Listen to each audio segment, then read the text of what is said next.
guys, my name is Amy and today I wanted to show you my entire Hoya collection. I've got 10 different varieties ranging from very common, really easy to find and slightly less common, but I think everything I have here is fairly accessible now, at least in the UK. So let's get started. The first ones I want to show you, this is a combination of the oldest Hoya in my collection and one of the newest. I've got a Hoya Australis, which is this all green plant, and the Hoya Australis Lisa, which is the variegated parts of this plant. I'm tipping soil everywhere. The Hoya Australis has got this massive long tendril. This is my oldest Hoya. I got this sometime in 2020, and the Hoya Australis Lisa I got in July of this year for my birthday. I ended up putting this one and another couple of varieties together just to save on space, but I think once I come up with a couple of solutions to have even more room for my plants, I will separate them again, but I do think they look nice together. I think the Hoya Australis and probably the Lisa, I haven't had the Lisa long enough to say for sure. I'd call both of them beginner friendly varieties of Hoya, but I think the Hoya Australis, the all green one, is definitely my most rewarding Hoya. It's the fastest growing Hoya that I have, and it's bloomed for me once, but when it did bloom, it put out like 7 or 8 beautiful blooms all at the same time. So it's a really rewarding Hoya to get started with if you are just sort of getting into them. My Australis used to be absolutely huge. You can see it's already getting some of that length back. I had it on this massive trellis, which I ended up having to chop up when it got root mealybugs, and I did sell quite a lot of the plant. The vast majority of it I sold, and I only kept a few smaller cuttings which have already filled out into this really gorgeous plant. And the Hoya Australis Lisa, I did take some cuttings of when I first brought it home, and I think all but maybe one of them rooted, and you can see it's putting off lots of lovely new growth there, this gorgeous new growth that comes in this lovely pink colour, and then the variegation fades to this sort of yellowy cream. And the new growth on the all green Australis can come through a really gorgeous deep purple colour. There we go, there's some tiny new leaves starting in there. I have had the Australis bloom for me before. I'll try and include either some pictures or video because they were really pretty. I haven't had the Australis Lisa bloom for me yet, but I would guess they look very similar. I think there's at least one other variety of the Australis. There's probably more, but I know there's one that I think is possibly called the Albo Marginata, where the variegation is just along the outside of the leaf. And I'd only seen those as cuttings on places like eBay and Etsy before, but I was in a garden centre the other day and they were selling big potted plants of the Albo Marginata one for about £20, so I imagine they'll become more accessible in the UK soon. But yeah, this is a really rewarding Hoya to get yourself started with. It's definitely my fastest growing Hoya. So if you're just starting to get into Hoya or you've had trouble with other varieties before, I definitely recommend the Hoya Australis. It's been so rewarding, it grows so quickly, it's really fun and easy to propagate. I will show you with this tendril. I'm not going to cut it today, but you don't need to remove any of the leaves. Sorry, my dog's scratching the rug. Puppy! We might just have to let her do that. You don't need to remove any of the leaves to free up a node. You could just chop right there and all along the stem will be what roots. I don't know. Oh no, maybe. Hopefully you can see on my phone these little bumps along the stem there. Those are the starts of aerial roots. So that's where the roots will come out when you propagate a plant like this. So it's really easy. You can do it either in water, a perlite prop box. I'm sure a sphagnum moss prop box would work really well too. I'm not very experienced with soil propagation. That's not usually my go-to, but possibly, I don't know if that's how you tend to propagate all of your plants. It's definitely worth a try. But yeah, you would just have to chop here and then everything above that cut will be what you propagate. If I wanted to, I could chop like that all the way down and have multiple cuttings to create another whole full plant. And with the speed, especially that this one grows, I would have another really full bushy plant in no time. Yeah, that is my Hoya Australis and Hoya Australis Lisa. Definitely a staple Hoya to have in your collection. Next up, this is another Hoya that I've had for about 3 years now. This is the Hoya Crimson Princess, and the way you can tell which is the princess and which is the queen, which I'll show you later, is the princess has the variegation on the inside, whereas the queen has the variegation going along the outside. So this is a very common Hoya, at least in the UK, and I would imagine most other places in the world this is fairly easy to come by. Yes, I've had this one for quite a few years now, however I have struggled with it a little bit. I think it's had root mealybugs a couple of times. I think I first noticed it when I brought it home, so immediately the first thing I had to do was chop it at the base and re-root everything, and then it did get it again. When was it? Earlier on this year or very late last year, so I had to restart the whole plant again, and basically since bringing it home it's put out almost no new growth. However, this year it's actually started to take off and we've had some lovely new growth come through. I think all of this at the top there is new. You can see these lovely pink leaves are new that will eventually fade down to this lovely creamy colour. But I'm really, really happy that it has finally started to, I think, adapt and settle back into itself, and I'm hoping that it should hopefully be a fairly fast grower now. I think it is so, so pretty. Really, really gorgeous. Hello, puppy. She's up with us because she was making a lot of noise. Yes, you were. Fairly easy to propagate. When I have had to chop it up and start again, it did root fine for me. I don't think I lost any of the cuttings. I think they all rooted fine. It's so pretty. I really love the variegation of this plant, especially this year. I've got a new appreciation for it now that it does seem to be a bit happier. Hi, baby. You're distracting me. I keep forgetting what I'm saying because you're so cute. Yes. Oh, you're so cute. Hi. There are some new leaves right in the centre there. I don't know how well they're showing up, but yes, that is my Hoya Crimson Princess. We'll stick to the smaller Hoya for the meantime while I've got Miss Pups on my lap, but this is my Hoya Crinkle 8, and this is another one that has really, really taken off this year. It wasn't even worth putting on a little stake before, whereas all of this up the top is new. I think this one is fairly common. I don't see it pop up in garden centres as much as the Australis is and the like Crimson Princess or Crimson Queen or Carnosa, but it is somewhat accessible. There you go, you can see tiny new leaves just at the top there, and it's got this really cool indentation, which is why it's called the Crinkle 8. It's got 8 little dimples on each leaf. I'm getting a wash, thank you, bird. This one has bloomed for me in the past. Any that I like, if I took pictures of blooms I've had in the past, I will include them on screen so you can see what they look like, but I'm actually not sure.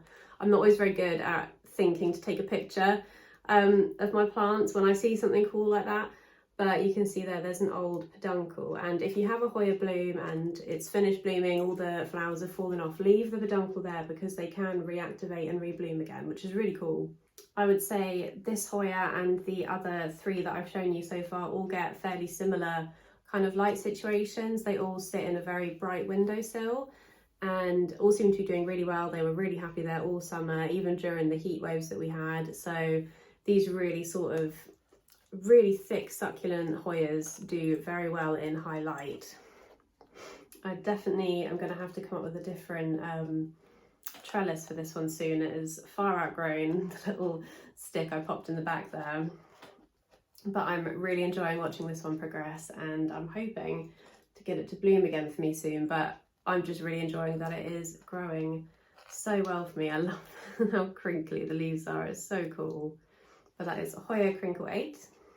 Next up, I have Hoya Retundaflora, and this one is probably my least common Hoya in my collection. I think they are more accessible at the moment. I see cuttings on places like eBay and Etsy fairly often in the UK, but it is just so unique. It's got these rectangular, funny little leaves that are really subtly a little bit fuzzy. I don't think it's gonna show up on my phone, but they have this really subtle fuzz to them. This one I grew from a 6-leaf cutting, I think, that I got online, and it was a little bit slower to acclimate. It didn't take off as fast as plants like the Hoya Australis, but it goes through sort of growth spurts where it won't do anything for a little while, and then suddenly it'll put out loads of new leaves. And I've taken a few cuttings from it this year that I think all rooted, and I've potted them all back into the pot. This Hoya has bloomed me before, which is really exciting. I don't know if I did take a picture, hopefully I did. And if I did, I will include a picture so you can see what that looks like. But I really love watching this Hoya grow. It's a really quirky plant, and one that I've just really, I'm so happy to have it in my collection. I don't think there's too many new leaves to show you at the moment. That little one's kind of new. But I think it's maybe in its sort of slower stage at the moment. I haven't had any pest issues with this plant at all, or most of my Hoya. The only thing I've really had is root mealybugs on some of them, which is a pain, but otherwise I've not had any issues with thrips or spider mites or standard mealybugs, which is really nice. This one is a little bit harder to tell when it needs a water. For all of my Hoya, I do the Tucko test, where you squeeze a leaf, and if it's quite stiff and firm, you know it doesn't need a drink, and if it feels a little bit more soft and bendy, then you do know it's time for a water. This one is slightly less reactive with that until it's really at the point where it's very dry. But there is a subtle change that I've sort of gotten to know as I've had this plant for the last few years. But when I have left it way too long and the leaves have been really thin, it's been really dehydrated, it has bounced back absolutely fine. Same with my Crinkle 8 that I just showed you. That one, I let it go so dry, I completely forgot about it, and it bounced back absolutely fine. So I would say that at least all the Hoya I have, and probably the majority, are fairly resilient to underwatering. I don't have any of the really uncommon types. That is something I suppose I forgot to mention at the start. Hoya are a wonderful genus of plants. There's lots of variety and they are pet friendly, yes they are. However, unlike peperomia, and I recently did a peperomia collection video, unlike peperomia, they can be a little bit pricier to get a hold of. There are some that go up to like several hundred for a small cutting. So I would love to have more varieties in my collection, but they are that little bit more pricey. So whenever I do see them sort of fairly affordable, I try and sort of snatch them up. I've forgotten what I was saying before I went off on that tangent, but this is Hoya Retundaflora. Definitely a absolute favourite. It is so unique. Next up, this is another two varieties that I've potted together to save on space, and I've got my Hoya Crimson Queen, this lovely variegated one, and the Hoya Carnosa, which is the all green plant. I'm pretty sure my Carnosa is a reverted Hoya Crimson Princess because I bought them together in the same pot, and when I had to chop them up because of the root mealybugs, I ended up just potting them separately and seeing how they did on their own. But I do like having the mixed pot. I think it's really nice to have that combination of the lovely variegated leaves and then the all green dark glossy leaves. The Hoya Crimson Queen, I'm pretty sure I got this in July for my birthday as well. I can't remember, I think I did. But this is another Hoya that has been a really fast grower. It took off sort of as soon as I brought it home. There wasn't a long acclimation period. Again, you can see it's got this one really long tendril, which if I wanted to chop up, I could. I'm going to leave it for now because I think it looks really pretty, but I could do that at some point in the future. I have propagated a little bit of it and it was really easy. Again, I'm pretty sure I just popped it in my prop box, but water works really well too. I think I can give you a good example of when I would water these Hoya. I'm sorry, puppy. You can see the leaf I'm holding there, it's really thin. I'm able to bend it in a bit and it looks a little bit wrinkly when I do so. So that is a good indication for me that this plant is going to be ready for a drink. Well, I could water it now or leave it another couple of days and it would be absolutely fine. Usually with a Hoya as succulent as this, here, this piece hasn't quite got to that stage yet. I'm adding pressure and it's not budging. So that is how I tell and work out whether my Hoyas need watering. And again, I think like I've said with some of the other varieties I have, they will handle underwatering a lot better than they will overwatering. So if you're ever unsure, you can just leave it for a couple more days and keep an eye on it and see how it's going. I try not to let them get really dehydrated every time, but if you struggled with rotting Hoya in the past, and that just helps you as you get to know your plant a little bit better. Then definitely err on under watering. And again, this one lives in a really sunny window. It hangs from a curtain pole in a really sunny window. It gets really good morning light, and it seems to be really happy there. Neither of these have bloomed for me yet, but I mean the Hoya Crimson Queen is so new to my collection that I'm not, you know, I'm not expecting it to bloom anytime soon. I'm really just happy with all of the lovely foliage. It's so pretty, and a lot of it's got the all cream or all white leaves, and they've hung on fine. I thought they would die off fairly quickly, but they've been there for since July basically, and they've hung on fine. They're doing really well. Really pretty. I'm excited to have like more of it start to hang down and really fill out. I think it's Wild Fern has an absolutely incredible Hoya Crimson Queen. It is just gorgeous. Hopefully one day it will look like that. Hi baby. So Hoya Crimson Queen and Hoya Carnosa. You're so tired today. Sleepy puppy. Oh, she's had a haircut. I don't know if you've watched any of my previous videos when she's been a bit fluffier, but she had a haircut. When was it? Last Friday. So she looks like, I think she looks like a little lamb. Don't know how easy. There we go. If I shift that way. The next plant I want to show you, this is my Hoya Mathilde, and this is one of my favourite Hoya and one of my favourite plants. I love this one so much. Again, I got this as a rooted cutting on eBay, and it is just taken off. It is so beautiful. It took a little while for it to acclimate and start growing, but once it did, it is just taken off and is doing it so well. I've got some tendrils all the way up here as well. This Hoya has bloomed for me. Again, if I took pictures, I'll insert them here, but I think it's only the once it's bloomed for me. But we do have a lot of peduncles. There's one just there. Hopefully that's showing up. There's quite a few on here at the moment, so I'm hoping that they'll all start to bloom around the same time, because there'll just be tons and it will look so cool. I'm pretty sure Hoya Mathilde is a hybrid of Hoya Carnosa and Hoya Serpens. I don't know Hoya Serpens. I think that's a slightly more difficult variety from what I've heard, but I do think it's really cute, and if I ever see one for an affordable price, I'll probably get it. But I've been absolutely loving this Hoya Mathilde.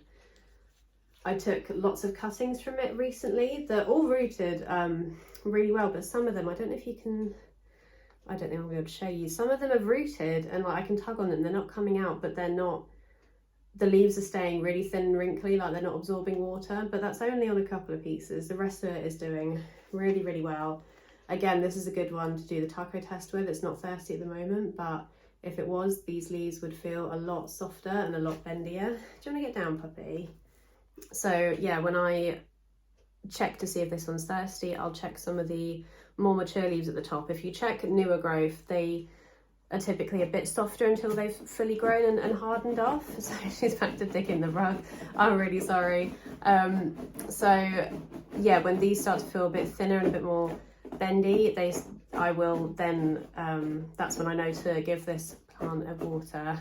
But I'm really happy with how it's come along. I did have it on a trellis, but I definitely prefer trailing Hoya to trellised Hoya. So the fact that it's like acclimated to being off the trellis so well makes me really happy. I did wonder if it was going to stunt its growth, but it hasn't. That's done really well. That is Hoya Mathilde. So the next Hoya I want to show you is still in my prop box, because I only got it recently as an unrooted cutting off eBay, and I ended up chopping it into 3 pieces.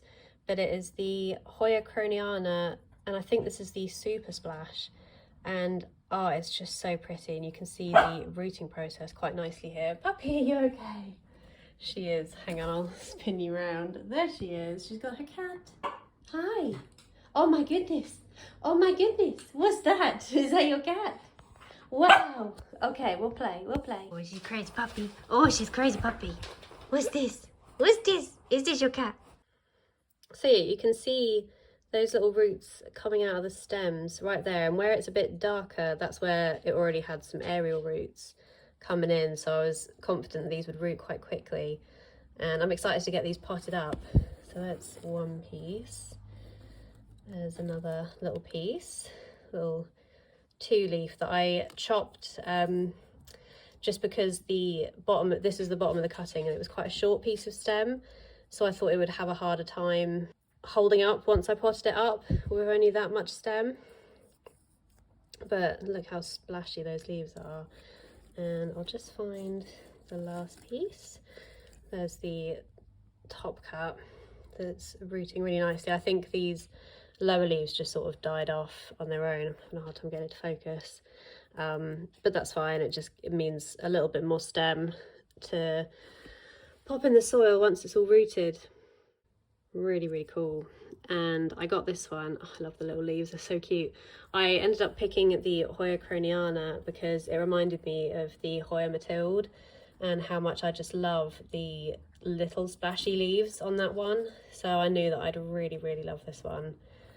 And yeah, I'm excited to get it potted up soon. I do want to get them potted up fairly soon because I've noticed as the weather is turning, the prop box is getting a bit cold, so I'd like to get those out pretty soon. I think I've got some Mathilde in here as well. Yeah, there we go. Oh yeah, look at those. Look at that root, that's going really nicely. But you can see them together, they are quite similar, and I love the Mathilde so much, so I know I'm going to really, really love the Croniana. Well, I already do, but yeah, really, really happy to have that one in my collection, and happy that I was able to split it into 3 different cuttings because it will look like a much fuller plant once they're all potted together. But yeah, Hoya Croniana Super Splash. So I feel like I've saved the biggest till last. This is my Hoya Polyneura, and I mean, this is just, she's my pride and joy. I'm so happy with her. I got this originally in 2020 as a 2-leaf cutting, and it took such a long time for it to acclimate. It rooted fine, it rooted really easy, but it didn't really grow for months, and then when it did, it would just put out a couple of leaves and again not do anything for ages. And in the end I decided to put it in a, what they call a cloche, a little terrarium type thing to give it extra humidity, and it just took off. And even after I took it out of that terrarium because it got too big for it, it still continued to grow at a really impressive rate to where we now have this absolute beast, and I couldn't be happier. It's such a pretty, like, delicate Hoya. I think it's one of its other names is the fishtail Hoya or the mermaid Hoya, because of the really cool way that these leaves grow through. They really grow through, they really do look like little fishtails. And again, I love how dark and glossy the leaves are. It's just so pretty. There are a couple of other varieties of this Hoya. There's one, again, I think it's called an Alba marginata, but I don't know, where you have variegation going along the outside of the leaf, a bit like a Hoya Crimson Queen. And then the Broget, and I'm kicking myself because I saw someone selling cuttings of the Polyneura Broget, which is a really silvery variety, on eBay, and they were really affordable. They were only going for like a £5 or something, £6, and I didn't get one, and I don't know why. I went to check the next day, and obviously they'd all gone because they're slightly harder to come by variety of this Hoya, but you can, yeah, get some other really interesting variations of this plant. There might be like an extra splashy one as well. I don't know if that's called Super Splash or something. I might be making that up.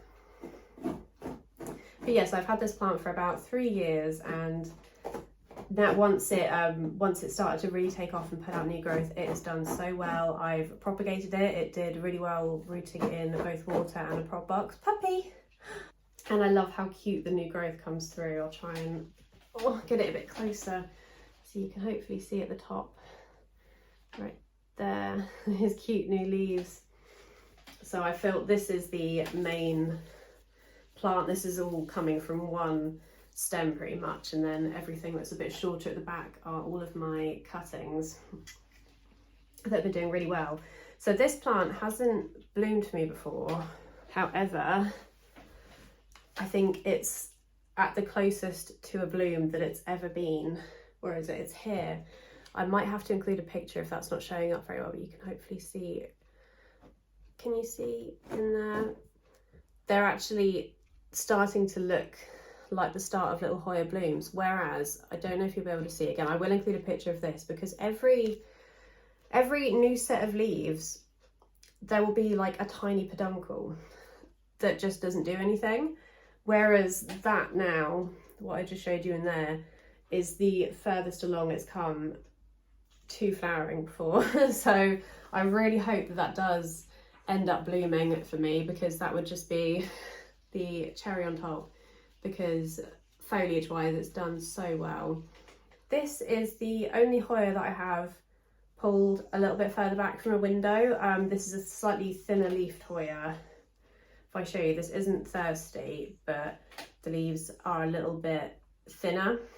You can still do the taco test on this one. You can, once you get to know how this plant feels when it's not thirsty, which is kind of like this, you will be able to tell when it is that bit thinner and a little bit wrinkly, to realise when it needs a drink. But this is a less succulent variety of Hoya that sits a few feet away from a window that gets morning light, and then off behind it into the side slightly is a window that gets afternoon light. So it's kind of got some coming at the back, some coming at the front, but it's not right up close to either of those windows, versus all of my other Hoya which sit directly in windowsills, whether that's for direct morning light or direct afternoon light.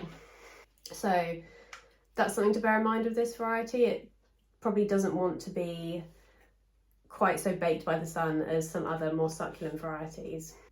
Again, I haven't had any issues with pests on this one. It sits quite close to some plants that did come down with thrips, and luckily they didn't spread.